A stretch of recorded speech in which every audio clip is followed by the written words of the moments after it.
If there's one thing that the advent of the electric car has meant, it is the fact that it has brought a huge number of Chinese manufacturers onto the global stage. Now, whatever your feelings on that from a political or an ethical point of view, there's no denying China's dominance when it comes to the global automotive market. And now, there's another one. Because now in the UK, we can say hello to this, Skywell, which sounds less like a car manufacturer and more like a budget airline to me, which probably makes sense because Skywell seemingly means the sky is beautiful. But do we think that the new BE11 electric SUV is beautiful? Welcome to this week's road test review, welcome to the new Skywell BE11, and as always, welcome to AutoEV.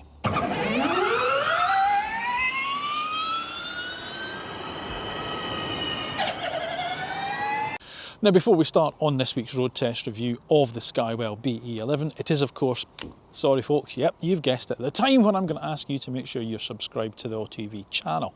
Then once you've done that, make sure you've then pressed the little bell button down below, because that's the way you'll be notified when our next video is uploaded and it's gone live. Once you've watched the video, if you enjoy it, and obviously I hope you do, then make sure you give it a little thumbs up, and of course don't forget, leave me your thoughts in the comment section down below.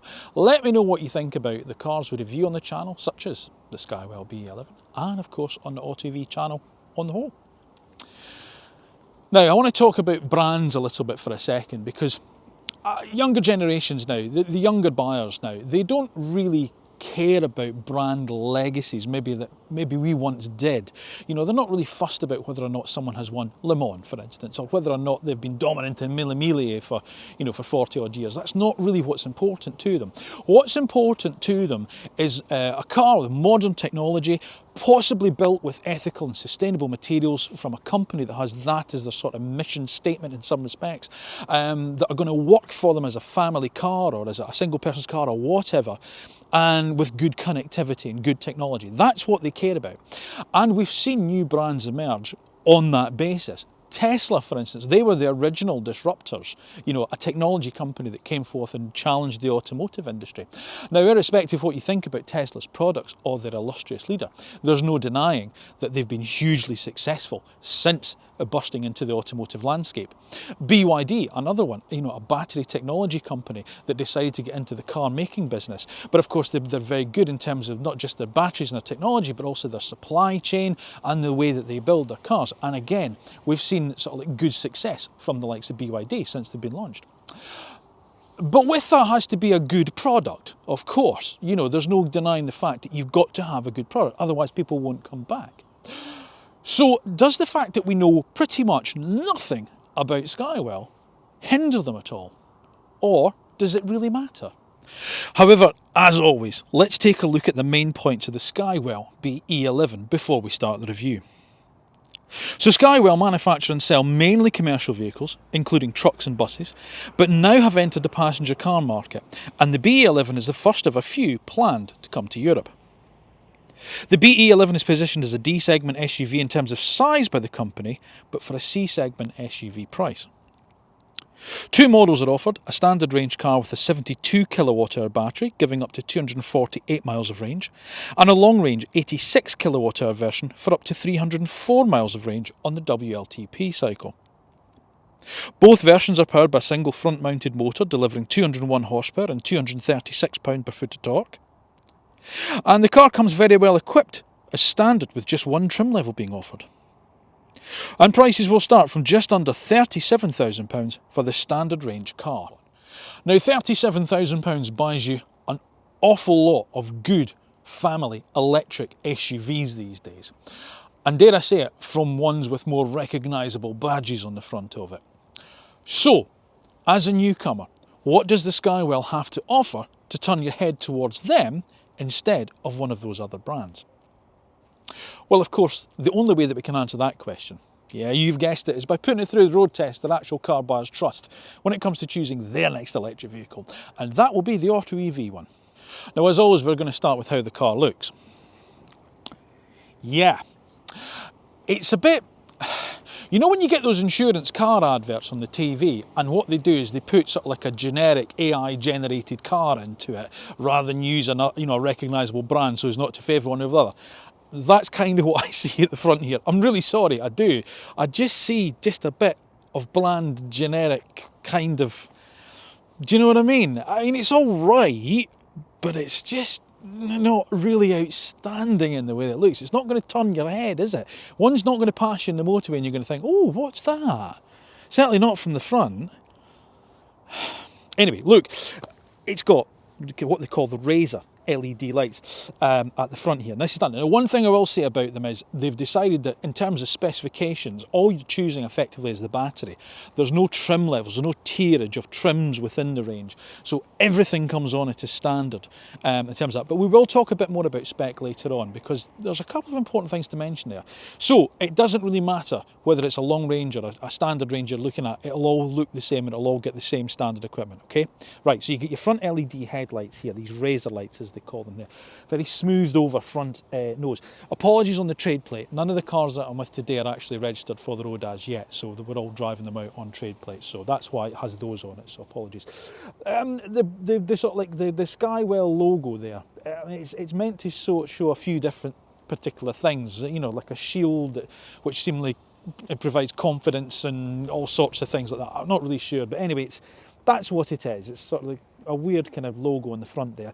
Low mounted front number plate and a little camera tucked up in there for your front 300, well, for the 360 degree parking camera, which I have to say is very good in the car. All the cooling, as usual, is done down at the bottom there, and there's a sensor there for the front mounted radar guided cruise control. There's a chrome strip that runs along the bottom there, but then there's this sort of satin chrome here. It's not the same material. That's proper, you know, like shiny chrome, and this is more dulled kind of satin chrome, which doesn't match, and I think that's odd. And also as well, chrome I think is now yesterday's luxury. No one's really using chrome these days. Oh, maybe apart from like Rolls-Royce and Bentley, obviously, but do you know what I mean? Nobody's really using chrome now because it's not really seen as a bit of a sustainable material. So I'm a bit surprised that it has it. But yeah, from the front, I just find it a bit, well, forgettable. Now, Skywell's marketing buffs talks of bold exterior design. Well, if I can be bold, I think they've been looking at it through their rose-tinted glasses because, again, in the side profile, it's just a bit generic, isn't it? I mean, it is just a 5-door, medium-sized family SUV. There's nothing really to distinguish. But don't get me wrong, I'm sitting here saying that. Maybe that's what you want. Maybe you just want something that just does the job. You're not really that fussed about how it looks. You don't want to stand out in a crowd. You want to fly under the radar a little bit. Maybe you're a bank robber. Maybe this is what you need as a getaway car, you know. What were they driving? Don't know. Just looked like a black SUV. 19-inch wheels, standard, okay, as I say, because obviously you get the two battery sizes. There's no trim levels, as I said to you, so 19-inch wheels are standard. I do think they look a little bit lost, even in this wheel arches. They look smaller than 19-inch wheels, but there is big tyres on that. And the tyres, I don't know, GTI, G-I-T-I, never heard of them. That'll be interesting out today, given how cold it is. Ubiquitous black wheel arch extensions, a little bit of a kind of mirroring there in the body. It's a strong kind of shoulder line running through the sort of like the nice big chunky door handles. You get your four light glass house along the side of the car as you'd expect. Again, chrome round here, but then you get this satin finished roof rails as standard. Wouldn't it be better to do it all in the same? And again, it's chrome down there with the black, sort of like down in the bottom of the doors. However, what I do like is the doors go right underneath the sill. And if you're a regular viewer, you'll know that I like that, because as you get in, especially on days like today where it's a bit slushy and muddy and horrible, you're not dragging your trousers across like dirty sills like this one has. So I do like that part. Good sized door mirrors, a lot of tech on the car in some respects. You get your cameras mounted there, side repeater there. But yeah, it is, yeah. That's what it is. Shall we take a look around the back now? I will say that the back end of the car is probably its most distinctive, thanks to this really quite big light bar that obviously stretches right across, and Skywell across the back, which is illuminated because the law has changed now, so you can have that illuminated. That's all right, I don't mind that. So at least it does sort of stand out a little bit from that point of view. There's no other badging on the back of it. That's it. As I say, it's quite, and as I say, do you know what I mean? It's that smoothed off generic look of one of those AI generated cars. That's what I mean. High mounted brake light up here with the little washer nozzle in there, which is good because obviously you do get a rear wiper with the car. Tailgate goes right down to bumper level, so for loading and unloading, which we'll talk about in a minute, that is quite good, you know, from a practicality point of view. And you get sort of like these big, sort of chunky, I think the side reflectors at the side there. Oh no, these are reflectors, these must be the fogs at the back there. Low set number plate, parking sensors, and of course, reversing camera, as you would expect. So yeah, look, I've started off being quite hard on them, because to me as a new brand, if you're coming into a market space, which, let's be fair, is a really popular market sector. You know, it's a really, this is the default family car nowadays, this medium-sized SUV, and there's an awful lot of them out there to choose from, and people are buying a lot of them. So to me, to make a splash, you have to have something. You have to have a USP. Well, with the Skywell, with due respect to them, it's not with the way the car looks, is it? Because it is just a generic looking car. It isn't particularly stand out from that point of view. But as I say, maybe that's what you like. Maybe that's what you're after. Who knows? If it is, let me know in the comment section down below. Does this do it for you? Is this exactly what you've been looking for? And you're thinking, that's it, that's what I need in my life. Just a bland looking 5-door family SUV. Or are you after something a bit more exciting? As always, let me know your thoughts in the comment section down below. Right, practicality. Let's have a look. Ooh, noisy. 467 litres of boot space as standard, which is more than you get out of, they say, the Moda E5, which was another new Chinese brand that we reviewed just recently. And if you fold the split, 60-40 split rear seats, it takes total capacity up to 1,141 litres, I think it is. So 467 litres is standard. So it's bigger than the Moda E5. It's the same as a Kia EV3, however, and remember that is a much smaller car in terms of physical footprint. But it's way less than you get in a Renault Scenic. So it's okay, it's an average style of boot, and it's a good shape though. You know, you get a very square shape. However, I do have a couple of little bugbears in here. First of all, there's no tie down points. So there's no lashing points, you know, if you've got a luggage net, or there's no other kind of hooks to hang things from, so your shopping doesn't, you know, sort of like stop it from rolling around and all that kind of stuff. The other thing is this roller blind bit in it, it feels really flimsy to me. That's a really flimsy thing, and it feels like if you sat something on top of that, you know, when you've got it out, that will bend. So that's what that is there. Also as well, this feels like quite a cheap little handle there. So it's not like chrome, it's just a plastic, very cheap feeling plastic handle. There's no, well, I say there's no underfloor storage, there is a little bit, there is enough for a cable. So there is that there, but you get a big subwoofer for the audio system in it. Now, as I say, high level of standard spec in some respects, so it's got a big audio system as standard, so the subwoofer is in there, and then obviously you've got your thing like your tyre foam, your warning triangle in there. But there's no real sort of, there's no variable height boot floor, there's no hooks, there's no way you can change it around, and I say there's no way to put luggage nets in or storage bags or anything like that from the manufacturer, and just some of the fittings just feel a little bit cheap. But it's a reasonable sized boot in terms of its class. It's a nice usable shape. I would say in terms of everyday family use, you're probably going to find that okay. It's not all bad news, however, because rear room is excellent, in fairness. Right, oh, my driving position, that feels limousine-like, you know, in terms of its actual knee space, you know, and foot room. So there is a good amount of space back here for passengers, you know, and it's a flat floor across, so there's no centre transmission tunnel, and it's a relatively flat bench, so the person that's sitting in the middle has the same amount of height as the people sat at either side, in fairness, so that's good. However, yeah, the rear seats seem to be reclined quite drastically. We had a car inside this morning before we all got allocated cars and told to go off and enjoy ourselves. And one of the guys was saying, oh, it must be, you know, and it's furthest back reclined. It doesn't recline, it's not a reclinable backrest. So your back passengers do feel like they're sitting with their, you know, way, way back in some respects. Still, it does give reasonable headroom, and that's with this opening glass panoramic sunroof that's standard in the car as well. So you do have that to contend with. Right, okay, storage. Yes, you've got pockets in the backs of the front seats. There is door bins, which are relatively deep.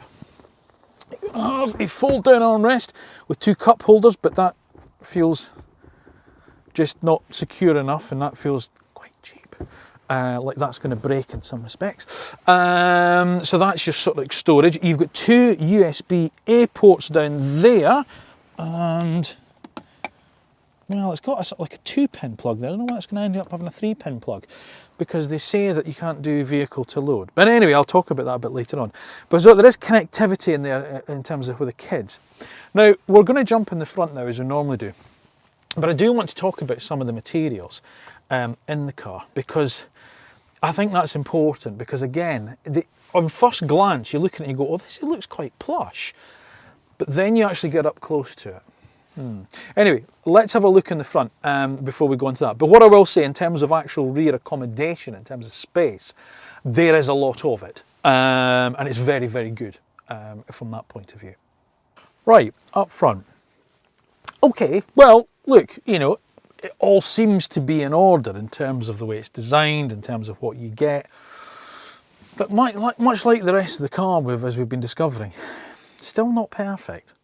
Okay, so one thing you notice when you get in the car is a lot of the switchgear seems very, very Mercedes-Benz like in terms of the way it looks. You know, this bank of switches across here just feels like, you know, you used to get an old, I say old, but you know, like last gen Mercedes before the ones that did all the big kind of, you know, hyper screen and stuff. Oh, hang on, what's all that? You know, and just various little bits of it feel quite Mercedes-Benz like, you know, some of the Comstocks. Unfortunately, it doesn't have Mercedes-Benz build quality. Mercedes-Benz design, but not build quality. Same here, you know, this button here that opens this, you know, twin hatch center console. Just feels Mercedes-like. Right, what have we got? Well, it's dominated by this 12.8-inch touchscreen. Now, I was quite surprised to, and as I say, the huge amount of equipment is standard, that's what I was saying earlier. So wireless Apple CarPlay, Android Auto, glass panoramic sunroof, 360-degree parking camera, 128 colour ambient lighting system, you know, electric seats in the front, both passenger and driver, all that kind of stuff. However, the guys were saying this morning, this car's here, they said there's no ADAS systems on it to turn off. I said, what do you mean there's no ADAS systems on it? She said, oh, the first few cars that are coming through don't have, you know, speed limit warning, lane keep assist, all that kind of stuff. And we went, oh, what, the prototypes? No, they don't, they're not going to have them. So what, are they updatable? Is that an over-the-air update? Nope, they're not going to have them. You don't have any of the cameras and stuff like that. Because the law for it doesn't, this, what's it called, GSR2 law that's coming in, doesn't start till midway through 2025. So they're getting the first batch of cars through without that stuff. Which I thought was really, really odd, I have to say. I genuinely thought this was a very odd... Now, I know I bleat on about the fact that they're a pain in the backside, but that's my opinion, okay? That's not what maybe customers, don't know what you as a viewer might be looking at them going, but I want that stuff. That's what I want. I want lane keep assist. I enjoy it. I like all that kind of stuff. It doesn't have... The first ones don't have it, which I thought was really odd. Anyway, we'll move on from that. But this 12.8-inch screen here, I do find very, very odd, because a lot of people, when you're talking about new car design interiors, say, oh, they do look like they've just got iPads stuck on them. This genuinely does feel like an iPad stuck on in portrait mode, because the icons are just down the bottom. There's a lot of real estate up here, which just has random pictures on it. That's what it feels. You know, when you go into the Apple store and they've got the iPads on these things, you can play with them and all the rest of it. That's how it feels. So they've just got these little row of icons along the bottom here. So when you press settings, now it comes up with this bit here. So yeah, so there's, you know, things like Bluetooth. They don't have navigation. They don't have inbuilt navigation. Now, that's one thing I will say, in fairness, that I do think is probably better. I tend to use things like Google Maps, Waze, or, you know, Apple Maps, or whatever, through, because I always use CarPlay. But one of the things I noted when I was doing with my long-term BMW, when I did that range test, a lot of people said, oh, if you use the BMW nav, it tells you where the charging stations are, and, you know, and it constantly updates them and things like that. So there's not that in here either. Okay. So it's horse for course, depends what you like. So vehicle control. So, and again, the way things are labelled are quite odd. Like go in here, breathing mode, monostatic, mono breath, multi breath. I don't know what that means. Rhythm mode, off, music and speed. What does, and it's to do with the lights. I just don't know what that means. I really don't. And then, you know, you go home here, you've got things like, you know, brake pedal mode. So you've got comfort and sport for the brake pedal mode, steering assistance mode, standard, comfort and sport, and the energy recovery. So your brake regeneration is infinitely adjustable. So, you know, there we go there. There's 72% energy recovery from the braking system. Because I always feel that 73% is too aggressive, but 71% is never enough. Why has it got that? Then there's a thing called worm mode, which is creep. Why not just call it battery deep discharge? Sounds like a really third-rate porn film. And that's to do with if you're coming up to the chart and you want to just discharge the whole battery so you can then start from afresh. That's what it is. Super endurance is eco mode. Battery keep warm. Anyway, that's what it is, okay? And it's in here, but it does say you've got over speed limit warning, fatigue remind, prohibit watching whilst driving, because you can plug a thing into this and you can watch stuff on it on the screen because there's no ADAS systems. You can actually, you don't, not through Apple CarPlay, but if you were to plug, say, I don't know, your iPod in and you were able to stream Netflix through it, you could do that even whilst driving. I'm just not sure about all that. I'm really not. And the other thing about it is they're quite small little icons. So again, to do all of this whilst you're moving is quite a lot, you know? And again, you know, access, yes, okay. So there's all your radio stations. Oh, blimey, where's the... bbc.co.uk. Text us. Mute. Gosh, Jeremy Vine coming at me full blast. So, you know, there's no volume control here. It can only be done from the passenger, sorry, from the steering wheel. So look, I don't think it's ideal. I'm just going to be blunt about that and say that I find this not great, you know, in terms of what else is out there. You know, it responds, I'm saying that, it responds quickly enough, it didn't respond there. And it's the same with the heating and ventilation control. So you press that and then so it doesn't glow red or blue like some cars do. You've got to find the number. So you're having to adjust it on the move and just look it down at the screen to find out what the numbers are. Rather than sometimes in your peripheral vision, if it's blue or red, you know, sometimes like you get the Minis and the BMWs and some cars, you know, you can tell whether it's hot or cold you're asking for. So yeah, I think that's not best at all. There's the 360-degree parking camera. That is very good. However, it says that the car is called a Skyworth, not a Skywell. It answers in a postcard as to that, please. So it's, yeah, anyway, there we go. I've harped on about that enough. Controls down here, right? So yes, you've got your auto climate, you've got air resuck, you've got defrost, so full defrost, hazards, heated rear screen, then switching it off, then a blank button at the end which doesn't do anything. 2 cup holders. I forgot my cups are in the other car, sorry folks, but there's 2 cup holders there. Rotatable gear shift that you get on other cars, that's quite nice. You know, you get the MGs and P for park. Electric park brake and auto hold. Even I was saying about Mercedes stuff, even the key has the 3-pointed star on it. There you go. As I said, there's a storage bin in there, which is rubber lined at the bottom, which is nice. You've got wireless charging, which is down underneath there, because underneath the central spine is more storage down there. And you get 2 door bins, obviously, as you would expect. It will take a reasonable size of things. I've got my notepad tucked down in there. And glove box. Okay. Quality. Not brilliant. You know, they've got this, again, this sort of bronzed kind of chrome trim that's running across here, which is all marked, and it just doesn't look nice at all. And I have a funny feeling that is not going to last particularly long. The wood trim that you see here is plastic and feels it. And things like the door handles just feel really cheap as well. You do get seemingly a very good audio system in the car, this 8-speaker METS system or whatever it's called, that they had the subwoofer for, so that is standard on the car. And then your usual suspects on the door panel here, electric windows, electric mirrors, folding mirrors, that type of thing.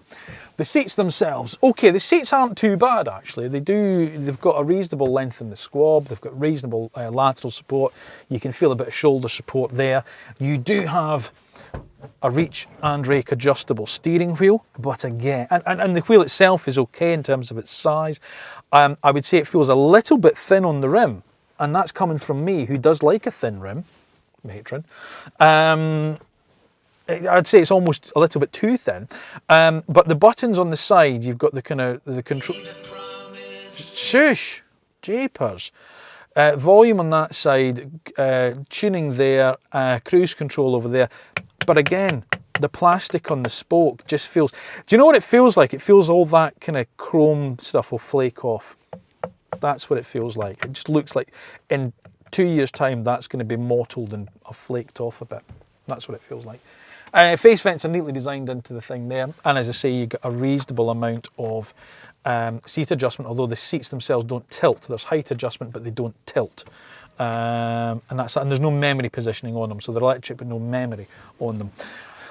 Driver's display, there doesn't seem to be a way to configure it, but again, it does give you all the information that you might want. So speed right in the centre, you've got your little car pictogram there, which again is odd considering there's no ADAS system on it, but it's there.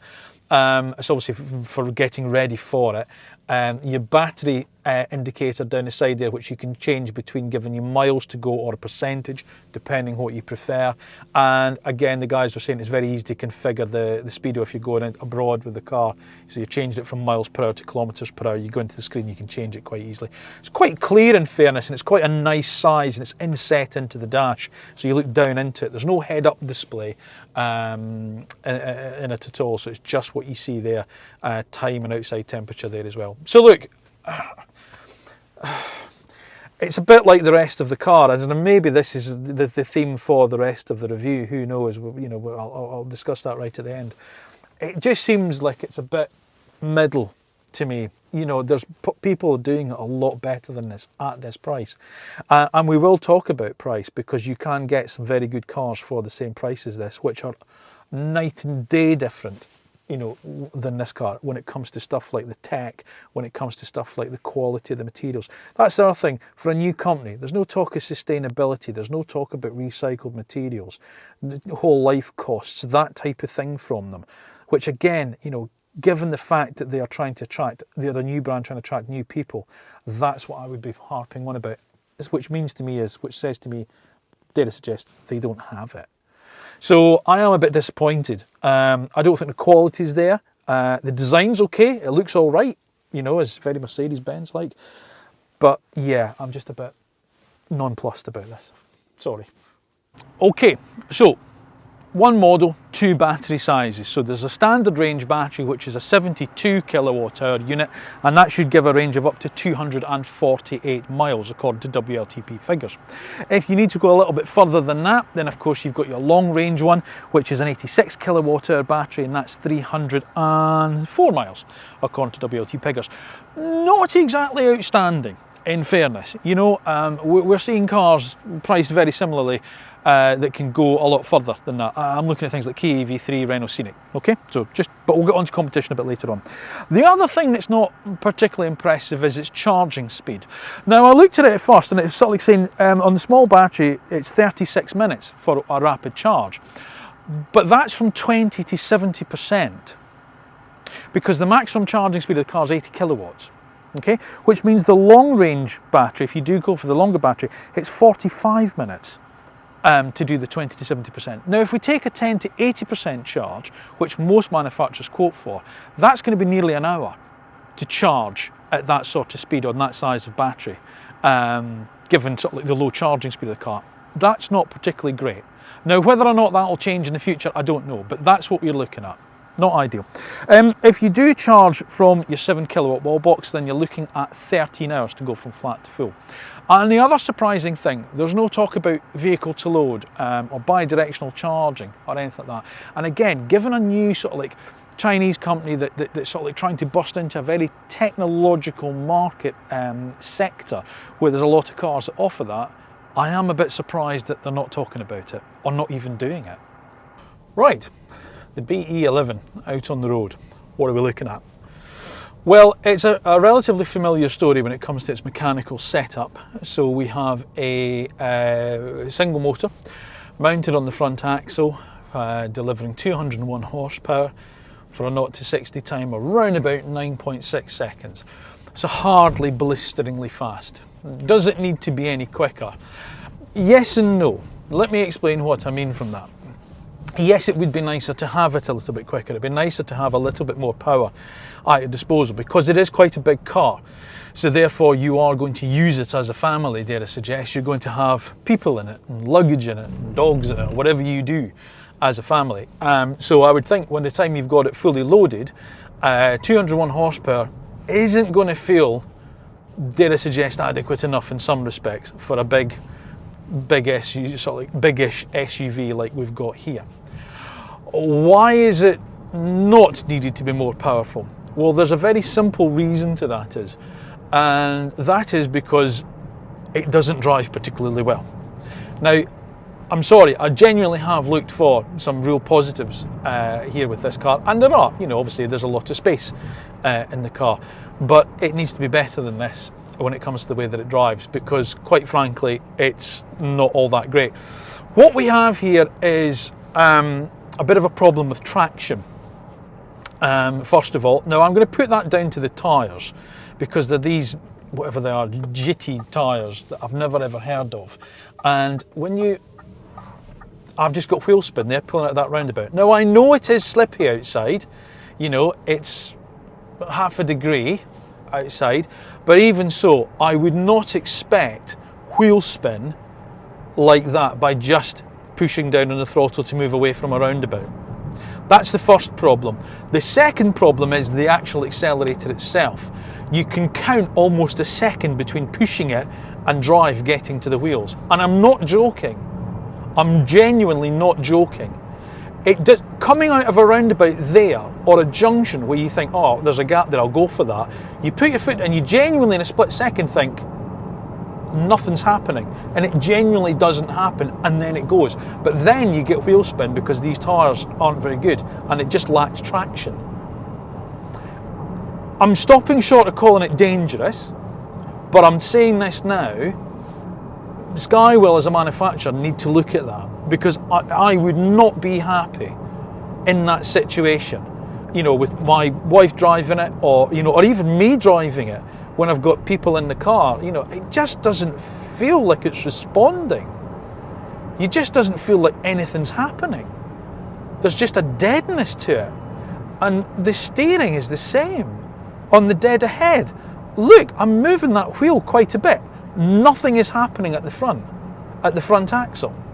It is not responding to that input at all. That's really poor. That's really very poor, especially for £40,000. I'm sorry, it's just not good enough.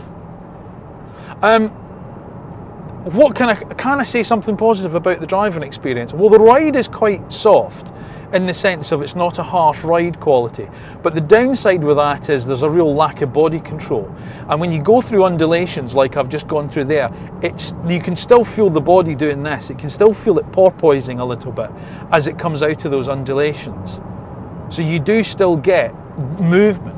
And then of course when you go into a bend, there's a lot of body lean, which makes you then not want to go fast at all. And I'm not suggesting you're going down corners like your hair's on fire, but I've driven up here today in a Kia EV6. Okay, a much more expensive car, but a car that's way better sorted than this is. Way better sorted than this is. This just doesn't feel like a finished product. That's the best way to summarise this.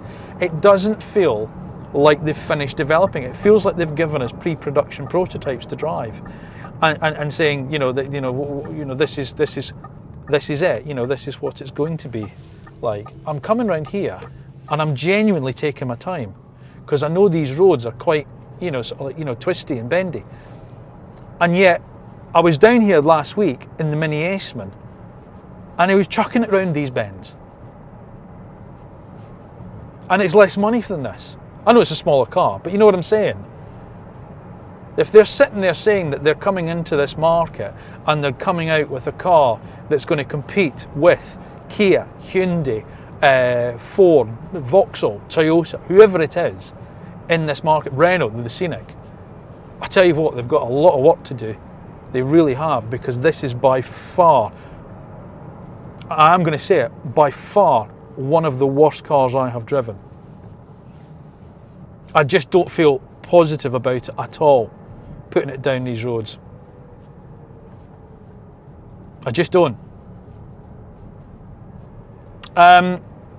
Brakes. Well, here's a truck in the middle of the road. Hang on, let's put my brakes on. Well, the brakes aren't bad. There's a relative bite from the pedal. That's okay. But I would hardly call it confidence inspiring. I'll just squeeze past this truck. There we go. You can see out of it easily enough. There's a positive. You know, it was easy to squeeze past that truck. You sit quite high up. I can see in big door mirrors. You can see all down the flanks of the car. There's a positive for you. It's quite easy to position in the thing. But that's it. That's as good as I can. That's as nice as I can be about it. So we've got a car that lacks grip, lacks traction. That's not particularly quick. It's devoid of any steering feel. Ride is soft, but that means a lack of body control. And they want you to part with £40,000 for it. Sorry. Wouldn't be me. Not at all. As I say, this needs a lot more work before I can even remotely say that this is worth your consideration. This is a very below average car as far as I'm concerned. In fact, I'm going to turn around and take it back now, because it just does nothing for me. So, you have decided that a Skywell BE11 is your kind of car. What do you need to fork out to get yourself behind the wheel of one? Well, if you go for that standard range battery, then it's 36,995. Remember, there's no trim levels, there's no options to choose. You pick your colour and you drive off a moderately happy person. If you do need the longer range car, then of course you're going to have to fork out a little bit more, and that's 39,995. Not exactly cheap, is it? You know, you're still having to spend a reasonable amount of money to get into one. But as I say, it is quite a big car, so you are buying a lot of physical size of car, in fairness. Warranty-wise, you're looking at 7 years or 100,000 miles, whichever comes sooner. What do you class as its competition? Well, it's an odd car because it's a bit of an odd size. It looks to be quite a big car in some respects. So you might think of it as, you know, Skoda Enyaq, Volkswagen ID4, you know, Ford Mustang Mach-E, probably more likely the Explorer in fairness when it comes to Ford, Vauxhall Grandland, Peugeot E5008, and of course at that point you're going to say, oh, you know, it's a lot cheaper than some of those cars. It is, but for just a few £100 more you'd be into a Renault Scenic, which is quite big inside, I think, you know, quite a decent size of car, a good size family car, has a bigger boot than this car as well. Does more miles when it comes to its range in terms of that, and of course it's from a recognisable brand such as Renault. You can buy a physically smaller car, something like, say, the Kia EV3, which feels just as big inside, has the same size of boot, and offers a battery with a much bigger range in this car with a similar level of warranty, and feels much more modern, much more sort of like technologically advanced than this car is as well.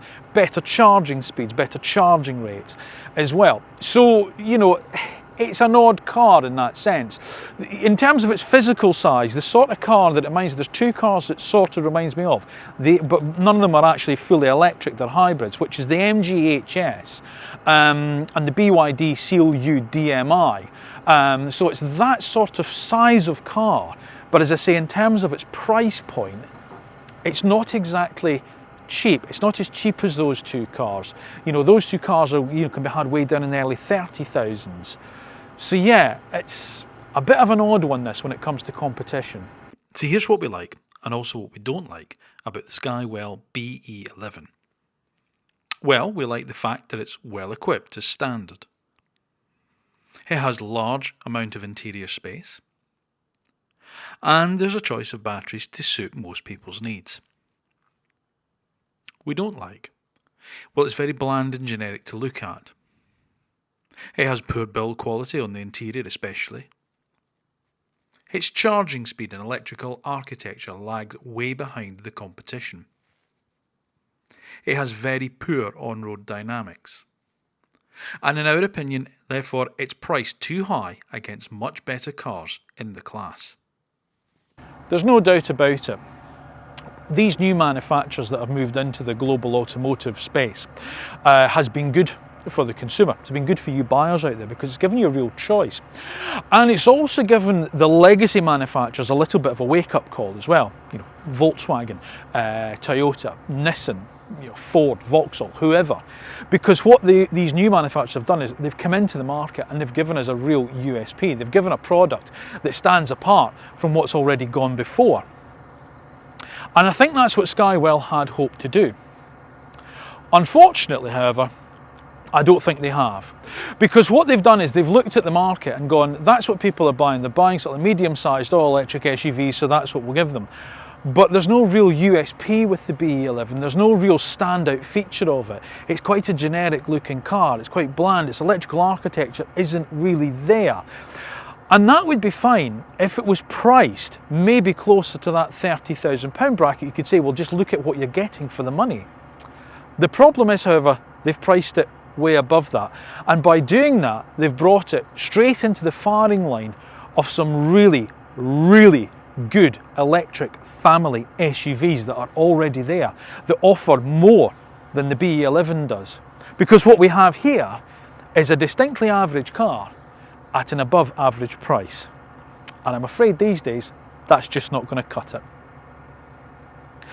Thank you for watching yet another road test review on AutoEV. As always, please make sure that you are subscribed to the AutoEV channel. Then when you've done that, press the little bell button, it's down below, because that's the way you'll receive a notification when our next video is uploaded and it's gone live. If you have enjoyed this week's review, then make sure you give it a little thumbs up, and of course, don't forget, as always, leave me your thoughts in the comment section down below. Would this tempt you? Have I overlooked something? Have you bought one of these? Have you ordered one already? Are you looking forward to getting it? Have I upset you now? As always, let me know down in the comment section down below. I'm sure you will. Now remember, we're across all social media as well, so if you're interested in things like Facebook, Instagram, TikTok, LinkedIn and X, do give us a follow there too, because that certainly does help the channel. And remember, if you're in the marketplace for an electric car, it might not be a new one, maybe you're looking at a second-hand one, but you need to know all there is to know about it before you head out and start all your shopping. Oh, how are you going to find all that information out? Well, what you do is you stay on the AutoEV YouTube channel, go to our homepage, and at the top there you'll see a little magnifying glass, and if you just type in the name of the car you're interested in there, if it's been a new electric car in the last 4 or 5 years in the UK, we've probably put it through the road test the actual car buyers trust when it comes to choosing their next electric car. And that, of course, is the AutoEV one. All that remains for me to say is thank you once again for watching. Thank you for continuing to support the channel. I'll see you again soon.